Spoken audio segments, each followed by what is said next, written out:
Isang magandang araw sa inyong lahat mga kaparmers. Welcome na naman muli dito sa ating YouTube channel. Ipapakita ko sa inyo ang ating sisimulan na maliit na negosyo. Isa ito dating maliit na sari-sari store. Sa paggagawa dito, balak ko sanang kumuha ng tao. Pero sinubukan ko muna.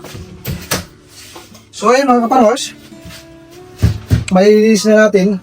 Diyan sa ilalim, wala na. Lunch mo na. Maglalagay tayo dito ng bigasan, grocery. Sa maliit na espasyo na ito, magkakaroon din tayo ng sari-sari store na siksik ang ating paninda. Marami yung ating lalagay dito, mga inumin, at kung ano-ano na makakatulong sa ating kapwa-tao. At matutulungan din tayo. Merong return. Kung mga bigayan, makakatulong tayo sa kanila, makakapag-servisyo tayo, at tayo din ay matutulungan hanggang lumago mga farmers. At yung mga na-harvest natin sa farm, dito rin natin ilalagay yung ating mga paninda. Yun ang ating plan. Ngayon, inaasikaso ko muna dito bago doon sa farm. Kasi si Mrs. dito, siya ang magmamarketing plan.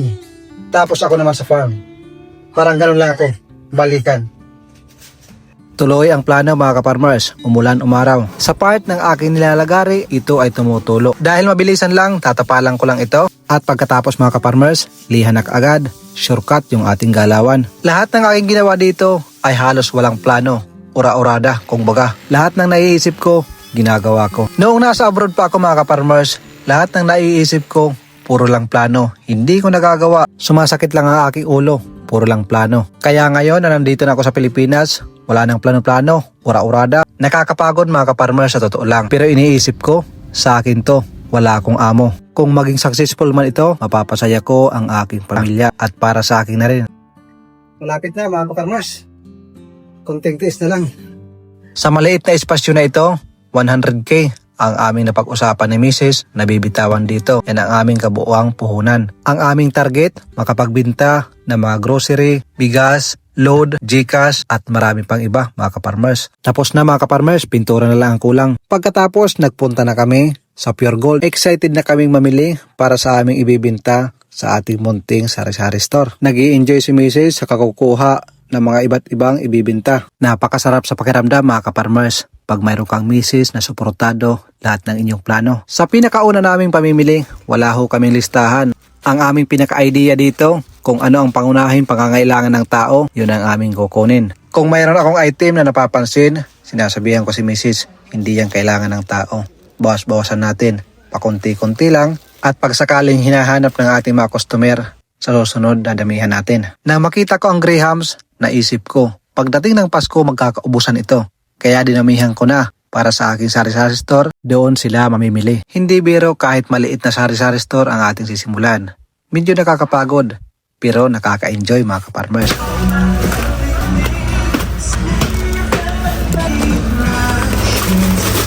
Kabilaan ng dukot mga kaparmers, teamwork kami ni Mrs. Ang aming target ngayon, 2 cart lang muna. Kasi titingnan namin kung magkano yung ating babayaran. Baka kulangin yung ating budget. Nang mapuno na ang 2 cart, agad na kami nagbayad. Dahil si Bibi nandoon sa loob ng sasakyan kasama ang kanyang lola at lolo. Ang aming napag-usapan ni Mrs. piso-piso lang ang aming itutubo. Dahil sa kalapit namin na mga tindahan, medyo kalakihan ang kanilang tubo. Ito na mga kaparmers. Magsimula tayo sa maliit at palaguin natin. Ganito kahaba kaparmers yung dalawang cart. 2 cart. So, inshallah. Pagkatapos namin mamili, diretso na kami sa bahay. Sa mga oras na ito, wala pa kaming kain. Tuloy-tuloy ang paglalagay ng presyo at pagdi-display. Nag-i-enjoy kami sa aming ginagawa. Nakakatuwa mga kaparmers, nakikita ko na. Nagkakaroon na ng laman, dumadami na. Sa gabing ito, hindi lang kami ang nag-o-overtime. Pati na rin si Bibi. Ayaw matulog, minsan umiiyak. So ayan mga kaparmers, ito yung ating pinaghirapan. Siguro mga 2 araw ko itong inasikaso. Ginawa ko lang itong mga shelves na ito. Nirenovate ko, pininturahan. Ito yung kanyang resulta. At kahapon, namili kami ni Mrs. ng mga groceries. Lalagyan natin dito ng bigas.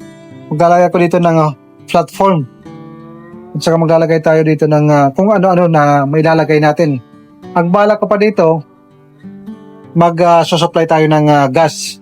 Maliit na tindahan, pero marami yung laman. Yung ating alak, kunti pa lang. Yan yung ating mga ibibenta.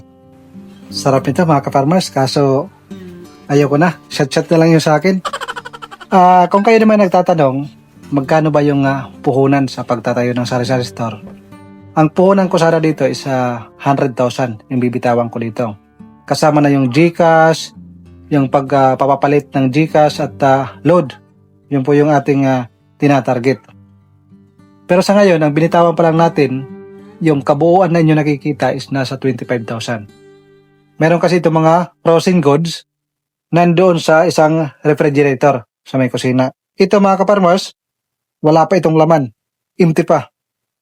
Lalagyan ko pa ito ng manok, frozen good na pwede nating mailagay at pakikiramdaman natin kung ano yung mabinta. Para sa inyo mga ka-farmers, mayroon ba kayong mga nalalaman na mura na supplier or magandang ibinta sa sari-sari store para tayo ay makamura at maibigay din natin ng mas mura na halaga?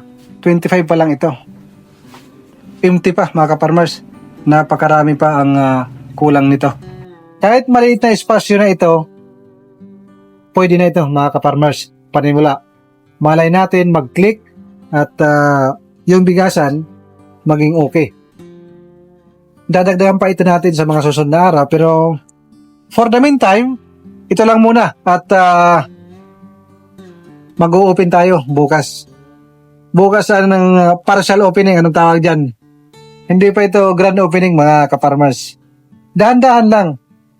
Sabi ko nga sa inyo, kung magsimula na ako doon sa farm na aking pinakita, yung nilinisan natin, yung aking nilinisan sa una, magtatanim ako doon ng maraming gulay at kung may ma-harvest tayo ng mga itlog, dito natin i-display.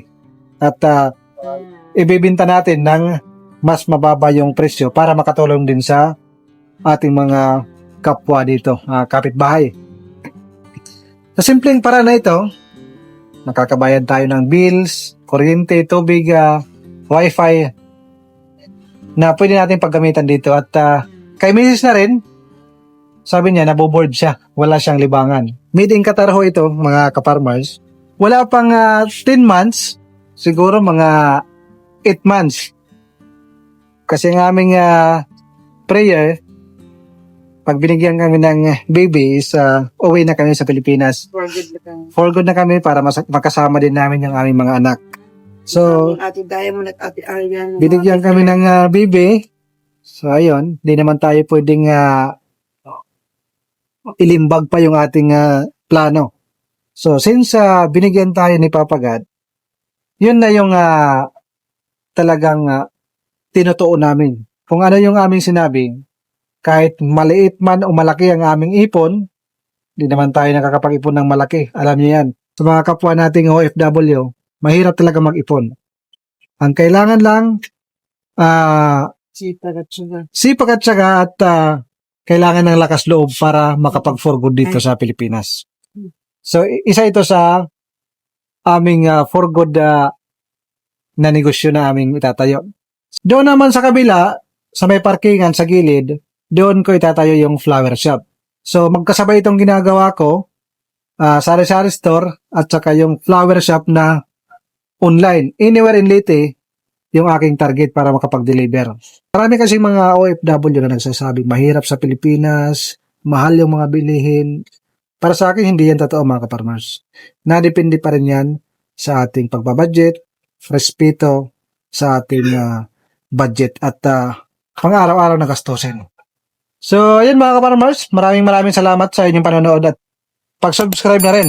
Magandang araw at magandang buhay sa inyo. Ingat kayo palagi and God bless sa inyong mga mahal sa buhay.